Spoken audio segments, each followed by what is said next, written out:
اعوذ باللہ من الشیطان الرجیم بسم اللہ الرحمن الرحیم ان الحمد للہ نحمد و نستعین و نعوذ باللہ من شرور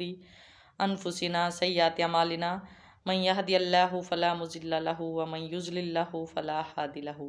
واشهد ان لا الہ الا اللہ وحدہ لا شریک له واشهد ان محمدا عبدہ ورسولہ اما بعد۔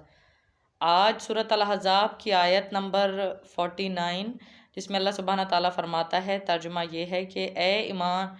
والو، جب تم مومن عورتوں سے نکاح کرو پھر ہاتھ لگانے سے پہلے ہی طلاق دے دو تو ان پر تمہارا کوئی عدت حق حق عدت ان پر شمار نہیں کہ جسے تم ایام ان کے کاؤنٹ کرو اور وہ ویسے عدت میں بیٹھیں جس طریقے سے جیسے کہ نکاح کے بعد جن عورتوں سے ہم بستری کی جا چکی ہے، ٹھیک ہے، تو اور وہ ابھی جوان بھی ہوں،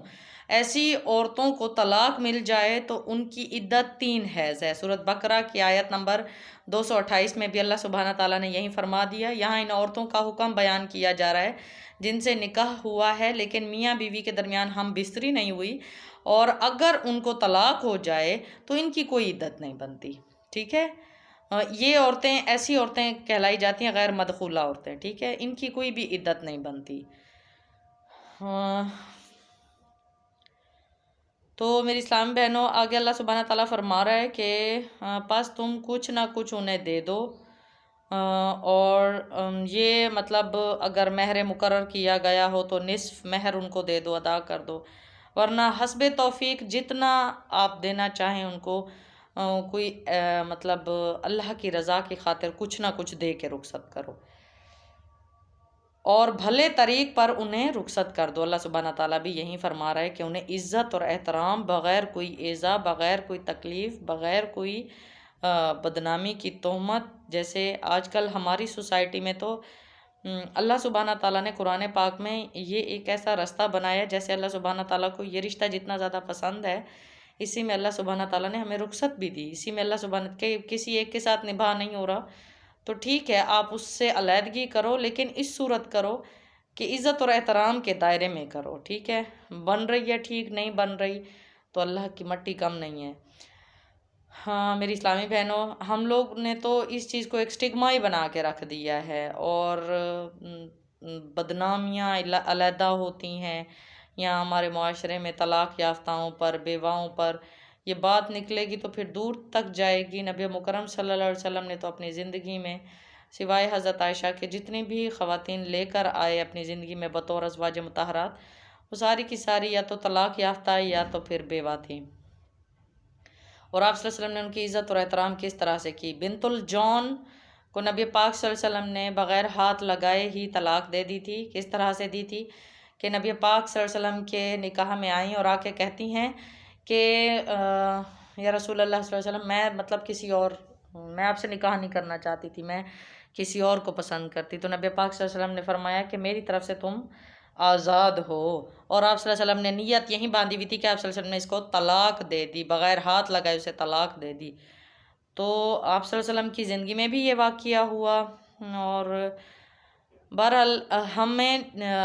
طلاق شدگان، خلا یافتاؤں کو، بیوہ خواتین کو معاشرے کا، سوسائٹی کا حصہ ماننا ہے ہر صورت، کیونکہ ہماری شریعت، ہمارا اسلام، ہمارا قرآن بھی یہی کہتا ہے۔ اس کا مطلب یہ نہیں ہے کہ اگر کسی کی زندگی ایک مرتبہ کسی کو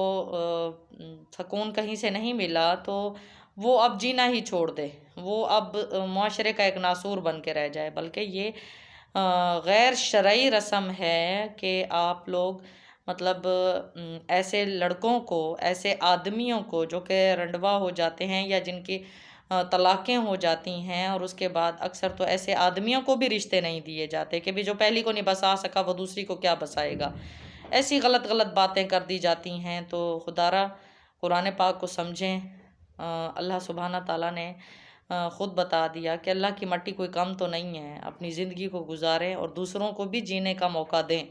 دوسروں کے لیے عذاب نہ بنائیں، اپنی زبان کو، اپنی سوچ کو، ہر کسی کی اپنی زندگی ہے، ان کو سکون سے جینے دیں۔ آگے اللہ سبحانہ تعالیٰ فرماتا ہے آیت کریمہ نمبر 50،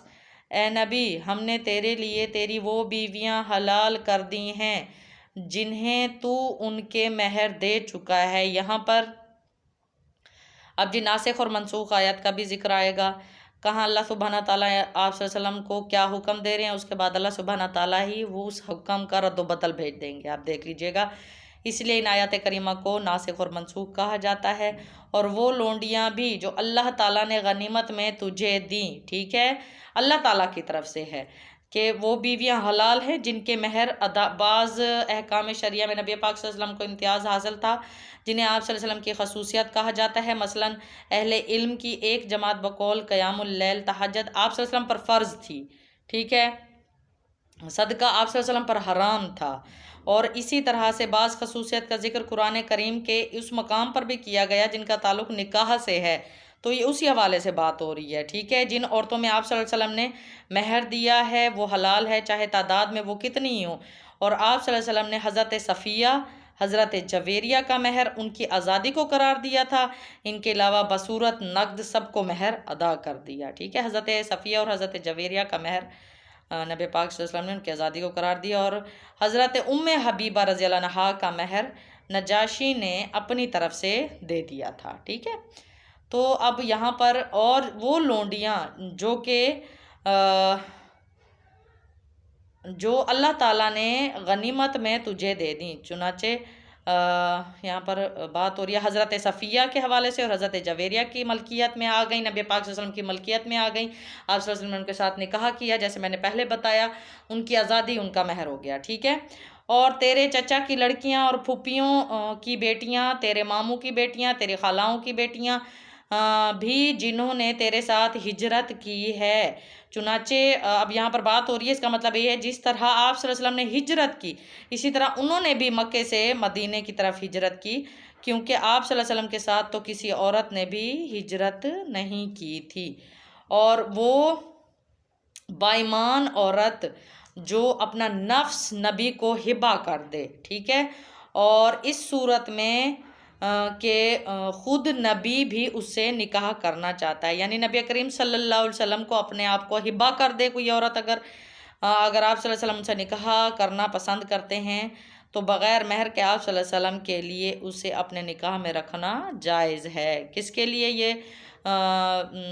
رخصت اللہ سبحانہ تعالیٰ نے یہ دی ہے، یہ فیسیلیٹیٹ اللہ سبحانہ تعالیٰ کر رہے ہیں صرف اور صرف نبی مکرم صلی اللہ علیہ وسلم کو۔ ویسے عام امت کے آدمیوں کے لیے 4 نکاح ہی ہیں، اور ان میں بہتر یہ ہے کہ وہ ایک نکاح کرے، ایک ہی پر اکتفا کرے، ایک ہی پر گزارا کرے، کیونکہ جو اپنی بیویوں کے درمیان ذرا سی بھی اس نے ناانصافی کا معاملہ کیا تو اللہ کے حضور سب سے بڑا گناہ گار وہ خود بنے گا۔ اور یہ خاص طور پر صرف تیرے لیے ہی ہے اور مومنوں کے لیے نہیں، اللہ نے واضح بتا دیا، آپ کی امت کے مردوں کے لیے نہیں ہے، لیکن آپ کے لیے یہ خاص طور پر ہے۔ ہم اسے بخوبی جانتے ہیں جو ہم نے ان پر اور ان کی بیویوں اور لونڈیوں کے بارے میں احکام مقرر کر رکھے ہیں، یعنی عقد جو شرائط اور حقوق ہیں جو ہم نے فرض کیے، مثلا 4 سے زیادہ عورتیں بیک وقت کوئی شخص اپنے نکاح میں نہیں رکھ سکتا۔ نکاح کے لیے ولی، گواہ، حق مہر ضروری ہے، کس کے لیے؟ یہ عام امت کے مردوں کے لیے، البتہ لونڈیاں جتنی کوئی چاہے رکھ سکتا ہے، تاہم آج کل لونڈیوں کا مسئلہ تو ہو ہی ختم گیا، ظاہری بات ہے لونڈیوں کا مسئلہ ختم ہو گیا۔ رکھنے کی بات یوں ہوتی ہے کہ بھئی ان کا مہر ان کی آزادی ہے۔ میں نے دیکھا اکثر لوگوں کے گھر میں میلاد پڑھنے جاتی ہوں تو ان کی 2 بیویاں بیٹھی ہوتی ہیں، تو میں ان میں سے ایک نے مجھے اکثر بتایا کہ ہمیں بنگلہ دیش سے ہم لے آئے ہیں، اتنے پیسوں میں ہمیں خرید کر آئے ہیں۔ غربت کی وجہ سے غریب ملک ہے، غربت کی وجہ سے اکثر عورتیں بیچی بھی جاتی ہیں، تو یہاں کے آدمی پھر ان کے ساتھ نکاح کر کے ان کو اپنے ساتھ رکھ سکتے ہیں، یہ شریعت نے اجازت دی ہے۔ ہاں اچھا جی، اب آگے اللہ سبحانہ تعالیٰ فرماتا ہے آیت کریمہ نمبر 51 میں، اور ان میں سے جسے تو چاہے دور رکھ دے اور جسے چاہے اپنے پاس رکھ لے۔ نبی پاک صلی اللہ علیہ وسلم کے لیے کہ آپ صلی اللہ علیہ وسلم کو ایک اور خصوصیت کا بیان ہے، وہ یہ کہ بیویوں کے درمیان باریاں مقرر کر دیں، اور آپ صلی اللہ علیہ وسلم کا اختیار، آپ صلی اللہ علیہ وسلم کو اللہ سبحانہ تعالیٰ نے اختیار دے دیا، آپ صلی اللہ علیہ وسلم جس کی چاہیں باری موقوف کر دیں، لیکن عام امت کے مردوں کے لیے یہ چیز نہیں ہے۔ عام امت کے مردوں کے لیے نبی مکرم صلی اللہ علیہ وسلم نے یہ تک فرما دیا، جو اپنی بیویوں میں آپس میں انصاف نہیں رکھے گا تو قبر سے وہ پیرالائز ہو کے نکلے گا، ٹھیک ہے، محتاج ہو کے، جیسے کوئی فالج شدگان پڑے ہوتے ہیں، مرے بندے پڑے ہوتے ہیں، تو ایسے آدمی کی حالت ایسی ہوگی جو اپنی بیویوں میں انصاف نہیں رکھتا ہوگا۔ اس لیے نبی پاک صلی اللہ علیہ وسلم نے فرمایا، قرآن پاک میں بھی یہی حکم ہے کہ کوشش کرو کہ تم ایک ہی پر اکتفا کر لو، اگر نہیں کر سکتے تو انصاف کا تقاضا پورا کرو۔ پھر آگے اللہ سبحانہ تعالیٰ بتا رہا ہے کہ اگر تو ان میں سے کسی کو بھی اپنے پاس بلا لے جنہیں تو نے الگ کر رکھا تھا تو تجھ پر کوئی گناہ نہیں۔ اس میں اس بات کا زیادہ توقع ہے کہ ان عورتوں کی آنکھیں ٹھنڈی رہیں اور رنجیدہ نہ ہوں، اور جو کچھ بھی تو انہیں دے دے ان سب پر راضی رہیں۔ تمہارے دلوں میں جو کچھ ہے اللہ اسے خوب جانتا ہے۔ اللہ تعالیٰ بڑا ہی علم و حکمت والا ہے، بے شک اس میں کوئی شک نہیں۔ نبی مکرم صلی اللہ علیہ وسلم کی بیماری کے وقت آپ نے ساری ازواج مطہرات کو بلا کے ان سے اجازت لی کہ میں چاہتا ہوں کہ میں حضرت عائشہ کے پاس قیام پذیر ہوں، اور حضرت سودا رضی اللہ عنہ نے اپنی باری شروع سے ہی آپ صلی اللہ علیہ وسلم کی بیماری سے پہلے ہی اپنی باری وقف کر دی تھی حضرت عائشہ کو، اور اس لیے کہ وہ چاہتی تھی کہ چلو میں آپ کے نکاح میں تو رہ جاؤں، میرے لیے تو یہی بہت بڑی چیز ہے کہ میں آپ کے نکاح میں، کیونکہ وہ عمر میں بہت بڑی تھیں، بزرگ خاتون تھیں، اور نبی پاک صلی اللہ علیہ وسلم کو سارے بیگمات میں حضرت خدیجہ جب وہ حیات تھیں سب سے زیادہ پیاری تھیں۔ اس کے بعد اللہ سبحانہ تعالیٰ نے حضرت عائشہ نبی پاک صلی اللہ علیہ وسلم کے نکاح میں آئیں، حضرت عائشہ کے ساتھ نبی پاک صلی اللہ علیہ وسلم نے بیش بہا محبت کی، تو اللہ سبحانہ تعالیٰ نے یہ رخصت عنایت فرمائی آپ صلی اللہ علیہ وسلم کو صرف اور صرف۔ اس کے بعد آیت کریمہ آتی ہے 52، اس کے بعد اور عورتیں آپ کے لیے حلال نہیں۔ دیکھیں جیسے میں نے پہلی صورت پڑھی، پہلی آیت کریمہ پڑھی، اے نبی ہم نے تیرے لیے وہ بیویاں حلال کر دی جنہیں تو اپنے مہر میں دے چکا، اور وہ لونڈیاں جو اللہ تعالیٰ نے غنیمت میں تجھے دے دیں، اور تیرے چچا کی لڑکیاں، پھپھو کی بیٹیاں، ماموں کی بیٹیاں، خلاؤں کی بیٹیاں، اور جو آپ کے ساتھ ہجرت کر چکی ہیں، وہ با ایمان عورت جو اپنے نفس کو آپ کے سامنے ہبا کر دے، اور خاص طور پر صرف اور صرف آپ صلی اللہ علیہ وسلم کے لیے، نہ کہ آپ صلی اللہ علیہ وسلم کے مومنوں کے لیے یہ بات ہے، ٹھیک ہے۔ تو یہاں پر اللہ سبحانہ تعالیٰ خود حکم فرما رہے ہیں کہ آپ پر یہ اور جسے چاہے آپ رکھ لیں، جسے چاہے اپنے سے دور کر لیں، لیکن اگلی آیت کریمہ میں اللہ سبحانہ تعالیٰ نے اس کا ناسخ و منسوخ حکم بھیج دیا۔ اللہ سبحانہ تعالیٰ فرماتا ہے لا یحل لک النساء من بعد ولا ان تبدل بہن من ازواج ولو اعجبک حسنہن الا ما ملکت یمینک وکان اللہ علی کل شیء رقیبا۔ جی اس کے بعد اور عورتیں آپ کے لیے حلال نہیں، اور نہ یہ درست ہے کہ ان کے بدلے اور عورتوں سے نکاح کریں اگرچہ ان کی صورت اچھی بھی لگتی ہو، ٹھیک ہے۔ آیت تخیر کا نزول، آیت ناسخ منسوخ کا نزول ہویا کہ ازواج مطہرات نے دنیا کے اسباب عیش و راحت کے مقابلے میں اسرت کے ساتھ نبی پاک صلی اللہ علیہ وسلم کے ساتھ رہنا پسند کیا تھا۔ اس کا صلہ اللہ نے یہ دیا کہ آپ صلی اللہ علیہ وسلم کو ان ازواج کے علاوہ جن کی تعداد اس وقت 9 تھی، دیگر عورتوں سے نکاح کرنے یا ان کو طلاق دے کر اس کی جگہ کسی اور سے نکاح کرنے سے اب منع فرما دیا۔ جی اسے آیت تخیر، آیت ناسخ منسوخ بولتے ہیں، اور مگر جو تیری مملوکہ ہوں، ٹھیک ہے، یعنی لونڈیاں رکھنے پر کوئی پابندی نہیں ہے، ٹھیک ہے، ملکیت میں جو آگے، اور اللہ تعالیٰ ہر چیز کا پورا نگہبان ہے، بے شک اس میں کوئی شک نہیں۔ اب جی اگلی آیت کریمہ آ رہی ہے، آیت کریمہ نمبر سورۃ الاحزاب 53۔ یہاں پر آداب سکھائے جا رہے ہیں گھر میں آنے جانے کے، کسی کا دروازہ نوک کرنے کے۔ میں پرسنلی بڑی اریٹیٹ ہوتی ہوں، میرا ایک تو ٹائم بہت کم ملتا ہے آرام کرنے کا، تو لوگ دروازہ ایسے بجاتے ہیں کہ کوئی عقل سے کام ہی نہیں لیتے، کہ دروازہ ٹوٹ کے ہی کہہ دیں ان کو کہ بھائی بس کر دو، اتنا مت بجاؤ، مجھے اندر سے جواب نہیں آ رہا۔ نہیں، یہ چیز کسی کو سمجھ نہیں آتی، یا کوئی یہ بھی نہیں سمجھتا کہ ٹھیک ہے، ممکن ہے آپ مدرسے میں آ رہے ہیں، مدرسے کی ایک ٹائمنگ ہے، اس کے علاوہ آپ جب آ رہے ہیں تو اگلا بھی تو بندہ ہے، اگلے کا بھی تو گھر ہے، اس کی بھی تو ایک اپنی روٹین ہے۔ ممکن ہے میرے گھر میں کوئی آدمی نہ کھڑا ہو، مجھے اجازت نہ ہو میں باہر آواز دوں، تو میں کیسے آواز دوں آپ لوگوں کو؟ اس چیز کی لوگ بہت اریٹیٹ کرتے ہیں بہت، اور بعض لوگ یوں بھی کہہ دیتے ہیں ہاں اسے فخر ہے، فخر کے زمرے میں لیتے ہیں۔ اللہ ہمیں ہدایت دے۔ دیکھیں اللہ سبحانہ تعالیٰ خود اس میں کیا فرماتا ہے، اے ایمان والو، جب تمہیں اجازت نہ دی جائے تم نبی کے گھروں میں نہ جایا کرو۔ دیکھیں اللہ سبحانہ تعالیٰ نے کتنا خوبصورت دین بنایا ماشاءاللہ سے۔ سورۃ نور میں ہم نے پہلے اس کے حوالے سے پڑھ لیا، کسی کے گھر میں دروازہ نوک کیسے کیا جائے، کتنی مرتبہ کیا جائے، 3 مرتبہ کیا جائے، چوتھی مرتبہ ہمارے پر آرام ہے، اگر ہمیں جواب نہیں آیا اندر سے پھر ہم نے وہیں سے گزر جانا ہے۔ اور نبی پاک صلی اللہ علیہ وسلم نے اس چیز سے سختی سے منع فرمایا۔ اب آپ صلی اللہ علیہ وسلم ہیں شرمیلے، اس لیے اللہ سبحانہ تعالیٰ نے آیت کریمہ نازل فرمائی، وحی نازل فرمائی کہ اے ایمان والو، جب تک تمہیں اجازت نہ دی جائے تم نبی کے گھروں میں نہ جایا کرو، اور کھانے کے لیے ایسے وقت میں کہ اس کے پکنے کا انتظار کرتے رہو، بلکہ جب بلایا جائے